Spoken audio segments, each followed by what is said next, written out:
खास programme doctor online, मैं हूं अमर।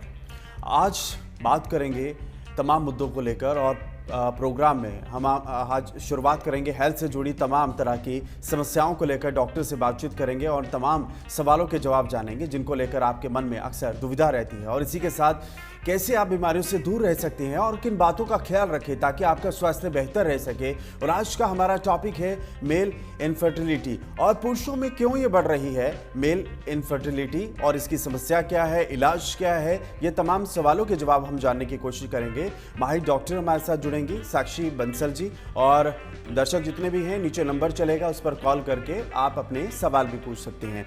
तो मैम बहुत बहुत स्वागत करते हैं आपका। मैम सबसे पहले सवाल आपसे यही करेंगे कि मेल इनफर्टिलिटी क्या होती है मैम? नमस्कार, मेरा नाम डॉक्टर साक्षी बंसल, सोनीपत से।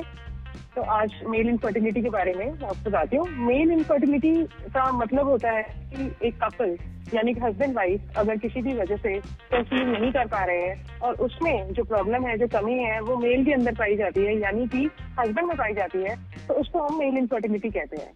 जनरली मेल्स में प्रॉब्लम होती है स्पर्म काउंट की कमी होना या स्पर्म काउंट बिल्कुल ना होना। ऐसी कंडीशन में हस्बैंड वाइफ जो है वो कंसीव नहीं कर पाते और बच्चा उनको नहीं हो पाता। ये मेल इनफर्टिलिटी होती है। इसके कई कारण होते हैं। जो मोस्टली कारण होते हैं वो इंटरनल कारण होते हैं, इंट्रिंसिक प्रॉब्लम्स, यानी कि अगर मतलब एग्जांपल मैं कुछ देती हूँ, जैसे कि हस्बैंड के अंदर अगर कभी भी उसको पहले कोई प्राइवेट पार्ट्स में कोई सर्जरी हुई है या कोई ट्रॉमा, कोई चोट लगी है या पहले कभी कोई इन्फेक्शन हुआ है, उसकी वजह से स्पर्म काउंट लो हो सकता है। कई बार कोई क्रोमोसोमल प्रॉब्लम्स होती हैं जिसकी वजह से उनके अंदर वीर्य में शुक्राणुओं की कमी होती है, जैसे कि XXY सिंड्रोम वगैरह होता है। कई बार वैरिकोसील होता है, यानी कि जो स्क्रोटम होता है, जिसके अंदर अंडाशय होता है मेल का, उसके अंदर नसें फूल जाती हैं जिसकी वजह से स्पर्म काउंट लो हो जाता है। तो ये कुछ से कारण होते हैं जिसकी वजह से मेल इनफर्टिलिटी हो सकती है। बाकी एनवायरमेंटल फैक्टर्स भी होते हैं, जैसे कि स्ट्रेस, एक्सेसिव तनाव होना या फिर अनहेल्दी लाइफस्टाइल अडॉप्ट करना, ज्यादा वेट होना, ओवरवेट होना, ये सारे भी रीजंस होते हैं मेल इनफर्टिलिटी के। मैम स्पर्म की जो गतिशीलता होती है वो आमतौर पर डॉक्टरी पैमाने पर देखें तो 40% होती है, लेकिन स्पर्म काउंट कितना होना चाहिए? एक हेल्दी जीवन शैली की भी आप बात कर रही हैं, लेकिन पुरुषों की बात की जाए ये कितना पैरामीटर होता है? जो लेटेस्ट WHO की गाइडलाइंस हैं उनके हिसाब से 15 मिलियन पर ml से ज्यादा स्पर्म काउंट होना चाहिए, और उसकी जो मोटिलिटी है, मतलब कि स्पर्म की जो चलने की क्षमता है, वो 40% से ऊपर होनी चाहिए। अगर ये पैमाने पे आते हैं तो हम उस स्पर्म काउंट को नॉर्मल मानते हैं। मैम फिर भी समस्याओं की हम बात कर रहे थे, आमतौर पर लाइफस्टाइल आप एक बड़ा कारण बता रही हैं।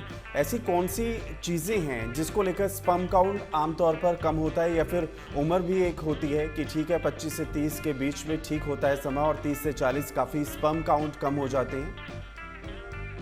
देखिए, एज जो है वो मेल्स में इतना ज्यादा रोल नहीं प्ले करती जितना कि वो फीमेल्स में करती है, लेकिन फिर भी जो यंग एज होती है यानी कि 25 से लेकर 40 एज के बीच में, वो अच्छा टाइम पीरियड होता है जिसमें कि कंसीव कर लेना चाहिए। उस टाइम पे स्पर्म की जो पैरामीटर्स होते हैं वो बेस्ट होते हैं।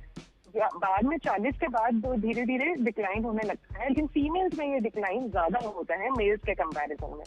और बात करेंगे अगर लाइफस्टाइल फैक्टर्स। नमस्कार, आप कई बार सोचते होंगे कि प्रेगनेंसी को कंफर्म करने का क्या तरीका है, प्रेगनेंसी किस तरह कंफर्म करी जाए।